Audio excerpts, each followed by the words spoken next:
नमस्कार, रेडियो पाठशालामा तपाईलाई स्वागत छ। रेडियो पाठशाला मकवानपुरको नमुना विद्यालय आधुनिक राष्ट्रिय माध्यमिक विद्यालय संघको सहकार्यमा रेडियो सन्देश 106.9 मेगाहर्जले तयार पारेको हो। तपाई रेडियो पाठशाला, रेडियो सन्देश 106.9 मेगाहर्ज, अनलाइनमा रेडियोसन्देश.com, मोबाइल एप्लिकेशनमा रेडियो सन्देश फेसबुक पेज र युट्युब च्यानलमा रेडियो सन्देश अनलाइन टिभीमा एकैसाथ सुनिरहनु भएको छ। आज रेडियो पाठशालामा सामाजिक विषय पढाउनको लागि आउनु भएको छ सुरज बुडाथोकी। विद्यार्थी साथीहरू कपी कलम लिएर तयार रहनुहोला है।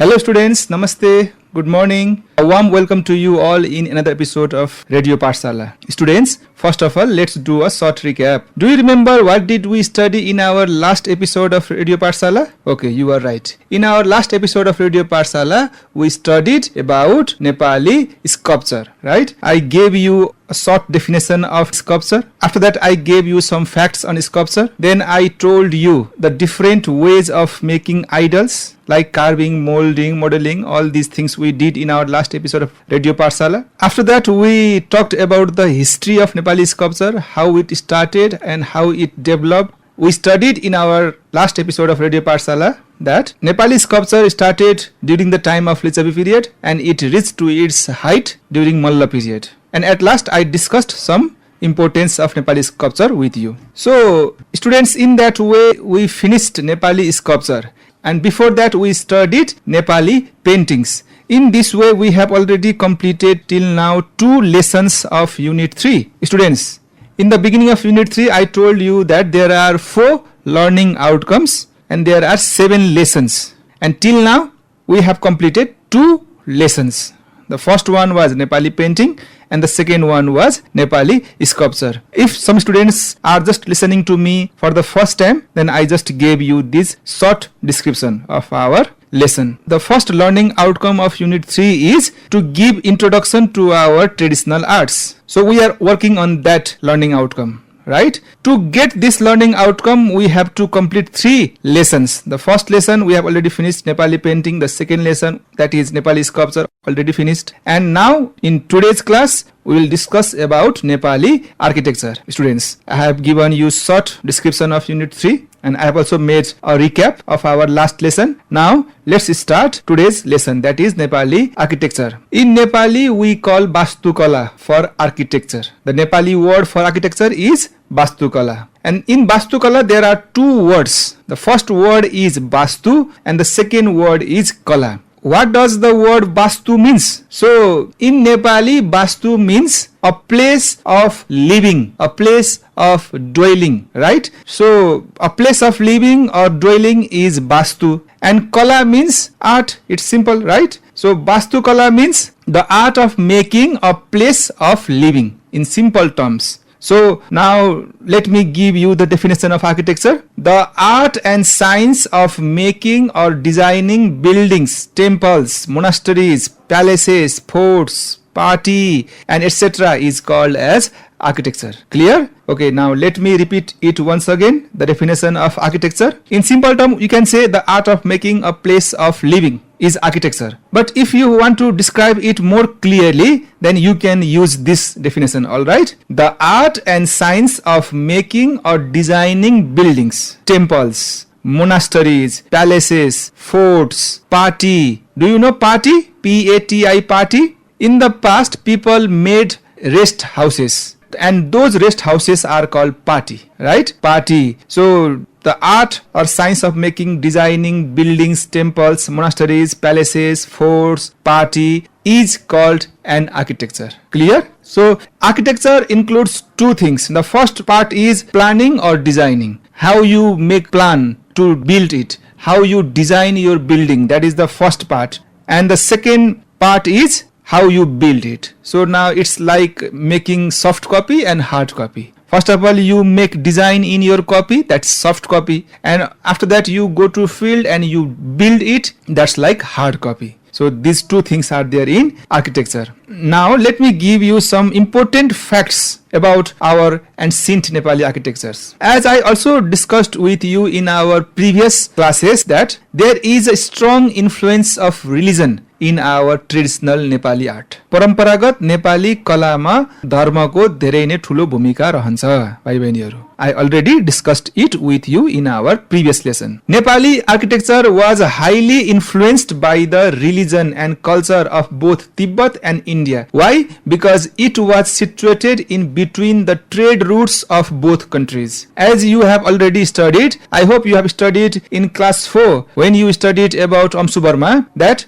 Amsu Burma was a great foreign diplomat. Right? He established a good relation with both the power of North and the power of South, with India and with Tibet. So Amsu Burma established a good relationship with Tibet and with India, and due to that good relation, he was able to establish Nepal as a center of trade. There was a trade route which passed from our country in the past. So people from Tibet, they established trade with our country, and they also established trade with India through our country. So Tibet established trade with India through our country, and India established trade with Tibet through our country. So it was a center of what? Trade, a trade route. Route means R-O-U-T-E, route. एउटा व्यापार मार्गको बिचमा नेपाल परेको हुनाले पनि it helped Nepal to gain economic benefits. And the next thing is, in the ancient time, there was high religious tolerance. And how you know it?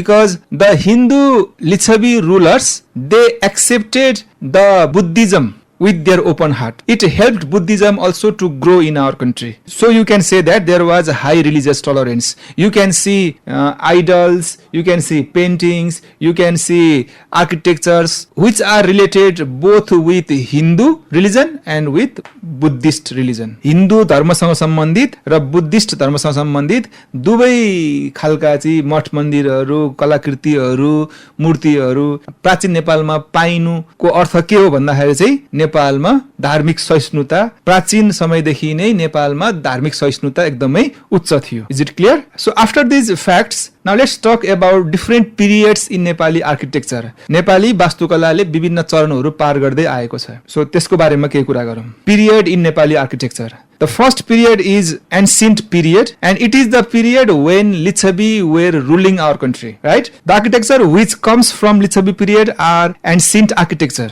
And the second period is medieval period, M-E-D-I-E-V-A-L, medieval period. This is the period of Malla. When the Malla were ruling in our country, also they helped to develop our architecture. They worked in the development of architecture, and that's called medieval period. And the third period is modern period. This period includes Shah dynasty and Rana rule. Alright, so we have got three period in Nepali architecture. तीनवटा चरणहरूको रूपमा हामीले लिन सक्छौं यसलाई. नेपाली वास्तुकलाको तीनवटा चरणहरू. पहिलो चरण प्राचीन समय, प्राचीन चरण, त्यसपछि गएर मध्यकालीन चरण, त्यसपछि गएर चाहिँ आधुनिक चरण. प्राचीनकालीन चरणमा लिच्छवी काललाई लिन सक्छौं हामीले.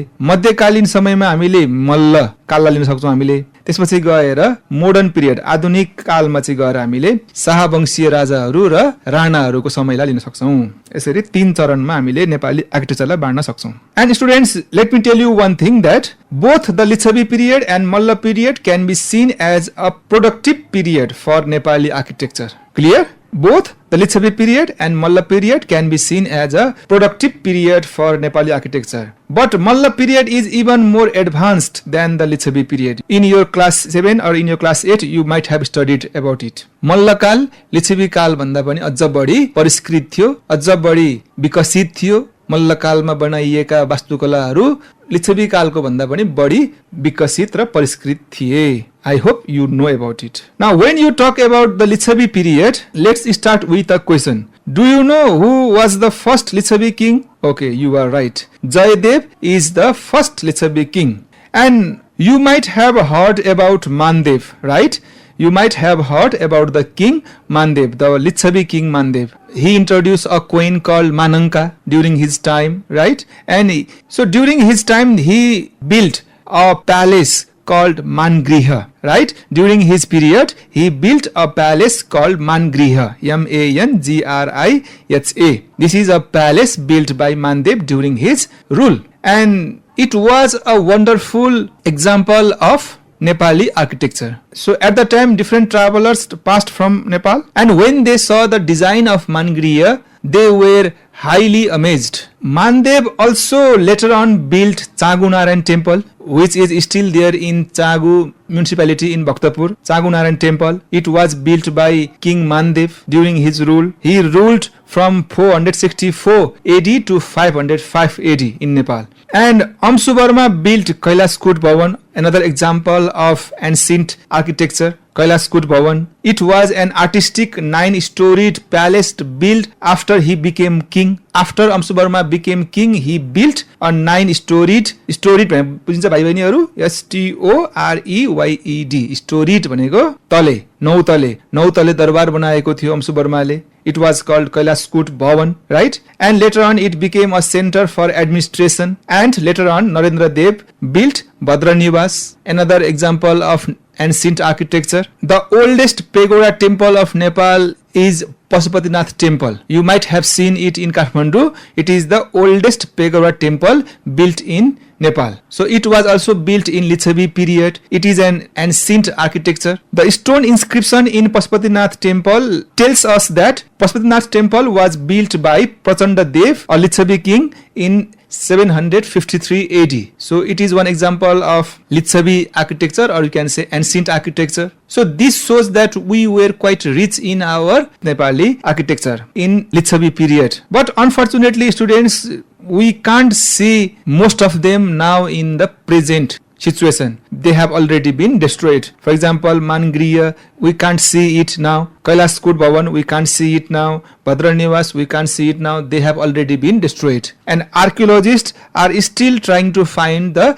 remains of these architectures, of these buildings, right? Only you can see Pashupatinath temple, one example of ancient architecture, alright? As I already told you, the Malla period is the medieval period. Madhyakalin वास्तुकलाको एउटा समय थियो, मल्ल शासन. So now let me ask you one question. Do you know who was the first Malla king? Okay, you are right. Ari Malla was the first Malla king. Clear? Jaidev was the first Lichavi king. Ari Malla was the first Malla king. And to justify that, Malla period was more advanced, more developed than the Lichavi period, you just can see the 3 Darbar square of the valleys. I also told you about the 3 Darbar square in our previous class. Do you remember? भाइ बहिनीहरुलाई मैले यो भन्दा अघिल्लो कक्षामा पनि काठमाडौँमा रहेका 3 वटा दरबार क्षेत्रहरुको बारेमा कुरा गरेको थिएँ.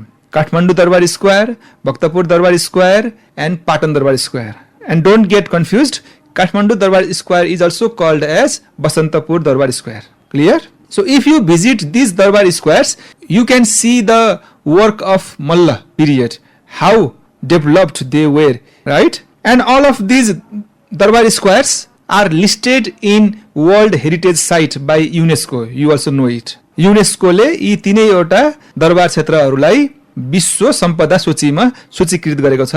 भाइ बहिनीहरुलाई यो कुरा पक्कै पनि थाहा छ. If you go to Kathmandu Darbar Square, then you can see Taleju Temple, Basantapur Tower, Trailokya Mohan Narayan Temple, Kumari Bahal. All these are the exquisite examples of our medieval architecture. मध्यकालीन architecture को नमुनाहरू छन् त्यहाँनिर. उत्कृष्ट मध्यकालीन वास्तुकलाको नमुनाहरू त्यहाँ हामीले देख्न सक्छौं. त्यसै गरेर भाइ बहिनीहरुले भक्तपुर दरबार स्क्वायर पनि गयो भने त्यहाँ पनि देख्न सक्छौ. I also told about it in our last episode. Nathpol, you can't see Nathpol now because it has already been destroyed, but the platform is there. Nathpol was destroyed in the earthquake of 2072, but the platform is still there. Big statues of animals are there. Statues of Bhabadendra Malla is there. The palace of 55 windows, 55 झ्याले दरबार भक्तपुर दरबार स्क्वायरमा गरे भाइ बहिनीहरुले त्यहाँनिर चाहिँ 55 झ्याले दरबार पनि हेर्न सक्छौ. Similarly, there is also one mini Pashupatinath temple. These are the attractions of Bhaktapur Darbar Square that you can see, and when you see such construction, I'm sure that you will be highly influenced. It's also regarded as the golden period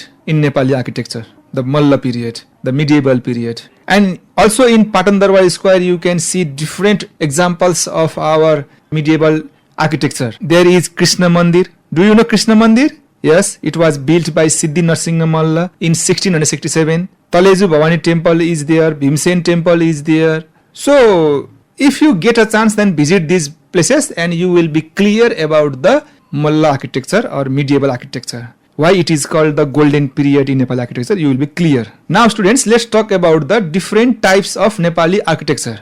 Nepali architecture has been divided into 3 categories. The first one is Pagoda style, Pagoda. I hope you are following me on radio and also looking at your book. You can see there, Pagoda style is the first one. And the second one is Shikhar style, Shikhar, Shikhar style. And the third one is Stupa style, or also you can call it Chaitya style, Stupa, Stupa, or Chaitya, Chaitya style. These are the 3 styles of architecture that are commonly found in Nepal. These are the 3 major styles of architecture of our country. Alright, let's discuss it one by one. अब भाइ बहिनीहरु यी 3 वटालाई चाहिँ पालै पालो छलफल गरौँ, हुन्छ? The first one is pagoda style. Just now I told you that the oldest pagoda style temple of our country is Pashupatinath temple, right? And it was built in 1753 AD.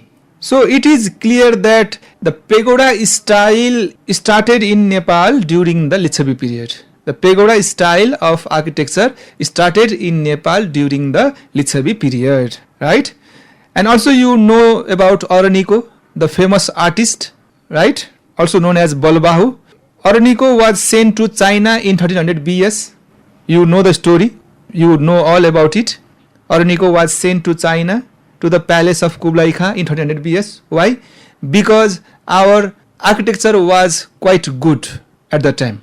It was highly developed, and to promote our Nepali architecture, to promote pagoda style, Araniko visited China and he made it popular in China and other different countries also. Okay, the first point, now you know that it started in Lichavi period. And the second point, if you have got learning materials, student, then note it down. The second point, pagoda style is a multi-storied structure. Multi-storied, STORIED. Storied means tale. Multi-storied means धेरै तलाहरू भएको मन्दिर. So to make it clear, let me give you an example of pagoda style temple. You might have seen Bhutandevi temple of Hetauda. You might have seen Pashupatinath temple of Hetauda. You might have seen Manokamna temple of Gorkha. You might have seen Muktinath temple of Mustang, right? All these are the examples of pagoda style architecture. Students, are you clear? So if you look at these temples, there is not only one story or there is not only one roof. There are multiple roofs. First of all, there is one roof, and again there is another roof on the top of that roof, and maybe another roof on top of that. So it is also a multi-storied structure. धेरै तलाहरू भएको संरचना हुन्छ pagoda स्टाइलमा. Pagoda शैली वास्तुकलामा धेरै तलाहरू भएको संरचनाहरू बनाइएको हुन्छ. Students, clear? Now the third point, a single pinnacle, PINNACLE, or also you can call it gazur, is on the top of the roof. Clear? The third point, there is a single pinnacle on the top of the roof. And fourth, in the past, the roofs were made of gold or bronze. You can't see them now in the present, but in the past, Nepal was quite rich. So the roofs were made of gold or bronze. Clear? Bronze means pitalko. In pagoda style, you can see that there are beautiful carvings. There are beautiful carvings on the tudals. यो भन्दा अघिल्लो कक्षामा हामीले कुरा गरेका थियौं. टुडालहरुमा त्यहाँनिर चाहिँ देवी देवताहरुका मूर्तिहरु खोपिएका हुन्छन्. So these beautifully carved tudals decorate pagoda style temples. Especially Hindu temples are built in this style, in this design. That's the sixth number. Hindu temples, especially Hindu temples, are built in this design. And in number 7, you can describe that there are different idols of animals around the temples. That's another features of pagoda style. Alright. In this way, these are some features of pagoda style that I have talked with you. Clear? Now let's move on to the next one. The Shikhar style of architecture of Nepal. The Shikhar style. There is no roof in Shikhar style. It is a roofless structures. We just have got several towers with pinnacles on the top. That's number 3. It has got several towers with golden pinnacles. Clear? Number 3. Number 4. Stone is the main material for construction. Stone is the main material. Number 5. Tudals decorated pagoda style temple. Similarly, in Shikhar style, latticed window decorated it. Latticed window. LATTICED. Latticed windows means आँखी झ्यालहरू. शिखर शैली वास्तुकलालाई आँखी झ्यालहरूले सुन्दरता थप्ने काम गर्छ भाइ बहिनीहरू. And when you talk about the examples of Shikhar style, there is Krishna Mandir of Patan. You know it, right? You might have also seen it. You might have visited Krishna Mandir of Patan. And it was built by King Siddhi Narsingha Malla, Krishna Mandir of Patan. And Batsyal Devi Temple of Bhaktapur, Shiva Temple of Kathmandu, all these are different examples of Shikhar style temple. Now students, let's talk about the last one, that is Stupa or Chaitya style. This style of architecture was introduced in Nepal by the Emperor Ashoka in the 1st century. And in this style, you neither find multiple roofs nor you find multiple towers. जस्तो pagoda स्टाइलमा धेरै छानाहरू हुन्छन्, शिखर स्टाइलमा धेरै टावरहरू हुन्छन्, धेरै गजुरहरू हुन्छ. तर स्तूपा स्टाइलमा धेरै छाना पनि हुँदैन र धेरै गजुरहरू पनि हुँदैन. There is just a broad base on which there is a single tower. It is a hemispherical dome-like shape, and on the top of that dome there is a single tower or single gazur is there. Chaitya style is decorated by prayer flags or prayer wheels. If you have visited Swayambhunath temple of Kathmandu, you might have seen that around the temple there are many prayer wheels. हामीले त्यो prayer wheels लाई गएर त्यहाँ घुमाउँछौं भाइ बहिनीहरू, थाहा छ हैन? त्यहाँनिर चाहिँ थुप्रै किसिमका कलरफुल झण्डाहरू राखिएका हुन्छन्, विभिन्न रंगी बिरंगी चाहिँ त्यहाँ पताकाहरू झुण्डाइएका हुन्छन्. यिनीहरूले पनि स्तूपा स्टाइलको सुन्दरतालाई थपिरहेको हुन्छ भाइ बहिनीहरू. So it is decorated by prayer flags and prayer wheels. Mainly it is a Buddhist style of architecture. Another one, the 4th one. First one, it was introduced by Ashoka. Second, it is a hemispherical dome-like shape. Third one, it is decorated by prayer flags and prayer wheels. And 4th one, it is a Buddhist style of architecture. And when you talk about its example, Swayambhunath temple of Kathmandu or Bauddhanath temple of Kathmandu are the examples of stupa style. Also there are other temples like Mayadevi temple of Lumbini, Charumati Bihar of Chabahil. These are also examples of stupa style. Now after these 3 major styles of architecture, now let's talk about some minor style of architecture. अब 3 वटा प्रमुख शैलीहरुको बारेमा हामी छलफल गर्यौं. अब अन्तिममा केही सामान्य शैलीका वास्तुकलाहरुको बारेमा नि कुरा गरौं. So when we talk about minor style of architecture, there is Mughal style, there is European style, right? Mughal style of architecture entered Nepal from India. Janaki temple of Janakpur is a perfect example of this style of architecture. And the other one is European style, and it was introduced by Jangabahadur Rana in Nepal, right? After he came back from his Europe visit, he introduced European style in Nepal. And to talk about its example, there are Singha Darbar, Kesar Mahal, Sri Mahal, Rani Mahal. These are the examples of European style of architecture. Okay students, now it's time to wrap up the class. In our next episode, we will talk about religious tolerance and secularism. This much for today. See you in next episode of Radio Pathshala. Till then, be safe and keep your family safe. Bye-bye. हस्त विद्यार्थी श्रोता, आजलाई radio पाठशाला यति नै. Radio सुनेर साथ दिनु भएकोमा तपाई सम्पूर्णलाई धेरै धेरै धन्यवाद. भोलि फेरि रेडियो पाठशालाको साथमा उपस्थित हुनेछौं. रेडियो पाठशाला तयार गर्न सहयोग गर्नुहुने विद्यालयका शिक्षक सुरज बुढाथोकीलाई धन्यवाद र रेडियो सन्देश 106.9 मेगाहर्ज का प्रविधिबाट सहयोग गर्नुहुने प्राविधिक साथी सुरेश गुरुङलाई धन्यवाद दिँदै आजको कार्यक्रमबाट सम्पूर्ण पाठशाला टिम बिदा हुन्छौं. नमस्कार.